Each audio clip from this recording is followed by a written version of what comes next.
এই ভিডিওতে দেখাবো কিভাবে আজকের পিক্সেল ট্যাবের কম্বোগুলো আপনারা মিলাবেন। আর আপনারা প্রতিদিন এখানে লেভেলগুলো আপডেট করার চেষ্টা করবেন, আপনারা পারলে আর কি। আমার এখন 7 আছে, আমি এটে আপডেট করে দিচ্ছি। 12 ঘন্টা লাগবে। এবার চলেন কিভাবে কম্বোগুলো সমাধান করবে সেটাই দেখাবো। প্রথমে রিওয়ার্ডসে চলে আসবো, প্রথম কিনে নিয়ে রিওয়ার্ডসে এসে ডেলি রিওয়ার্ডটা ক্লেম করে নিব। তারপর ডেইলি কম্বো। আজকে প্রথম খাটে বসবে প্রথম রয়ে তৃতীয় নাম্বার কুকুর, যেটা আছে আর কি কুকুরের মতো এটাই।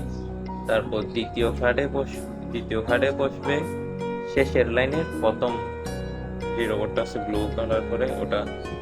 তারপর তৃতীয় নাম্বার বসবে ঠিক শেষের লাইনের তৃতীয় নাম্বার রোবটে, দেখেন এটাতে একটু নেজার আছে সামনে। তারপর চতুর্থ কার্ডে বসবে দ্বিতীয় লাইনে দ্বিতীয় বিড়াল টাইপের, যেটা সেভার। আপনারা ভালোভাবে দেখে চেক দিয়ে দিবেন। দেখেন আমার 100% হয়ে গেছে, পেয়ে গেছে আজকে 10 মিনিট কয়েন। আপনারা ভিডিও দেখে সবাই করে নিন।